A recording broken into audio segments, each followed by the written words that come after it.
Hi everyone, welcome to the lecture on generative and discriminative learning from egate.ai.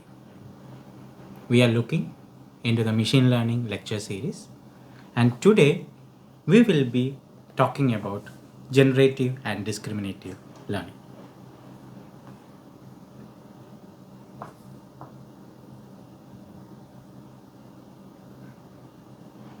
So, based on what we have looked into in terms of supervised learning, logistic regression classifier, and also on Bayesian learning, what we have seen so far.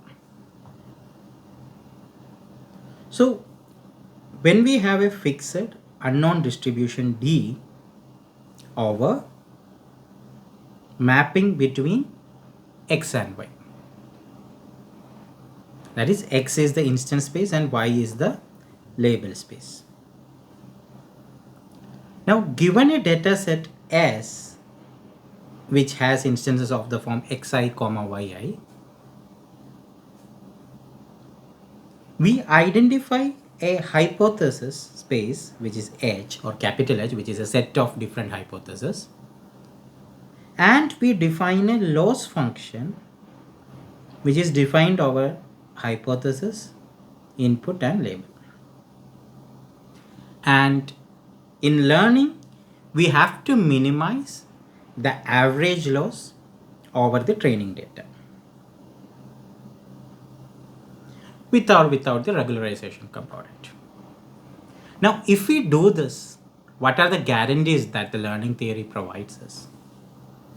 So the guarantee that we get is that if we find an algorithm that minimizes the loss on the observed data, then learning theory guarantees good future behavior.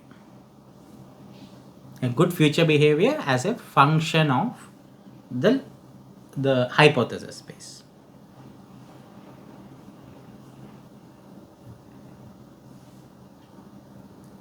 So, whatever we have learned so far, or whatever we have just discussed, all this falls under the umbrella of discriminative models. So when I'm saying whatever we have discussed so far, I meant this slide, not whatever we have discussed in the entire course of our lecture series. So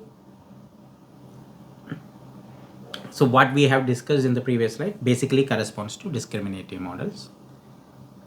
Here, it takes an input and makes a prediction directly. So we will spend some more time on what does it mean to say that makes a prediction directly. To better understand what does it mean, we have to know like what else is possible. So we will get to that soon. So discriminative models essentially look at the positive and negative examples and then discover regularities within the data. Once these regularities are are figured out, or once these regularities are clear, then we use these regularities to construct a prediction policy. That is a means of predicting a result for something which is previously unseen. We typically call as the prediction time behavior, or the inference is more technical term here. So assumptions come in the form of assumptions about the hypothesis class. If our goal is to approximate the functions of the form that map x to y, we are estimating the conditional probability of y given x. So if we have to find a mapping between x and y, what we are basically doing is to predict the probability of y given x. Now, in a direct contrast to discriminative models, we have generative models. Now, this need not be confused with the term generative AI, a buzzword that has come up recently. So in generative models, rather than modeling P of y given x, that is rather than modeling the conditional probability, it models the joint probability of the random variables x and y. So here, rather than saying how to produce a label for a given y, for a y given the x, the generative model, so this is a discriminative, okay, conditional probability. The generative model estimates what's the probability that x and y can exist in the same universe. Now, any model that models the joint probability distribution of the data is called a generative model. So if you go back to our lecture on logistic regression, were we computing P of y comma x, that is the joint model, or were we computing P of y given x? We were computing P of y given x, implying this is logistic regression is a discriminative model. And naive Bayes is a generative model. Now let's say that we have figured out a way to learn the joint learning approach, which is P of y comma x. But what is the utility of this model? I know there is x comma y is there, fine, but what is the utility of this? So this is where the Bayes rule comes in handy. Using the Bayes rule, if I know P of y comma x, then I can learn P of x given y and P of y. Actually, I can learn this using simple probability. And now using the Bayes rule, I can estimate P of y given x. So you know this is the prior, this is the likelihood. So if I know the prior and likelihood, I can predict P of y given x.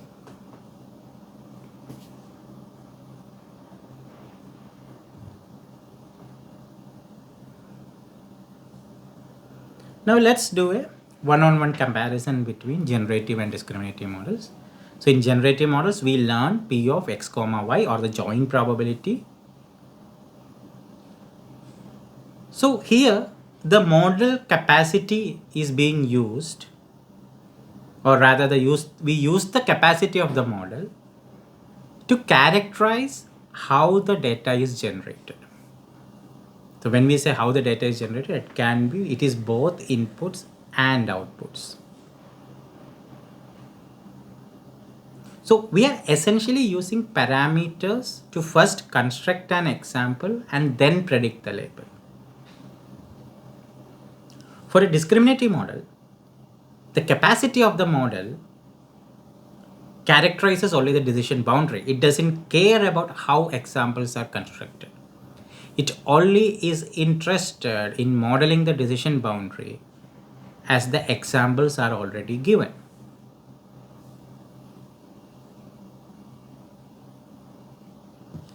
So the examples of generative models are naive Bayes, which we will see now. There is something called as hidden Markov models, which has been extensively used, I think in the 90s, well into the the first decade of this millennium. These are called as hidden Markov models. And in discriminative models, we have like most of the neural models that you are aware of, logistic regression, a lot of conditional models, and a lot more.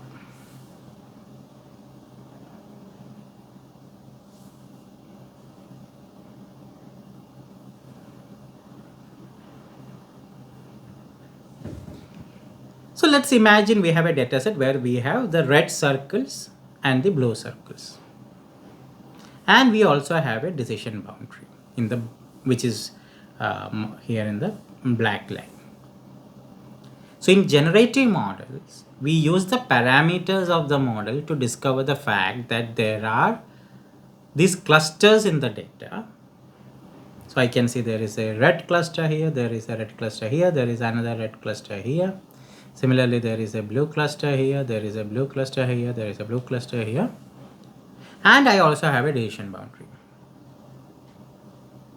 So using a generative model, we discover the fact that there are these clusters in the data, and in addition to that, it also uses the capacity of the model to discover this line, the decision boundary as well.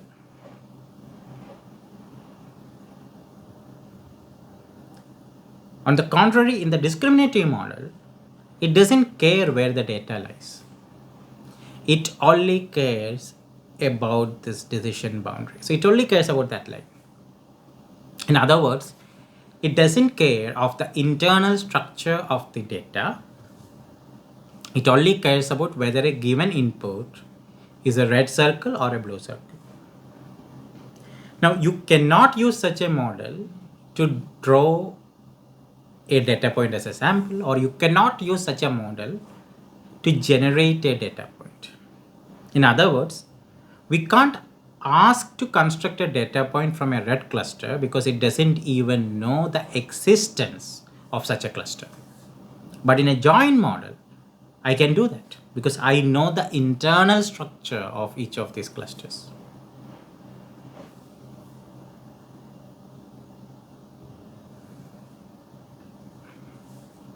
So summarily, a generative model tries to characterize the distribution of the inputs. A discriminative model doesn't care. So a generative model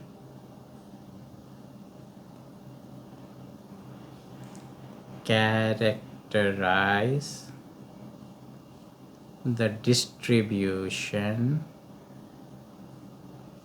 of the inputs, but a discriminative model doesn't care.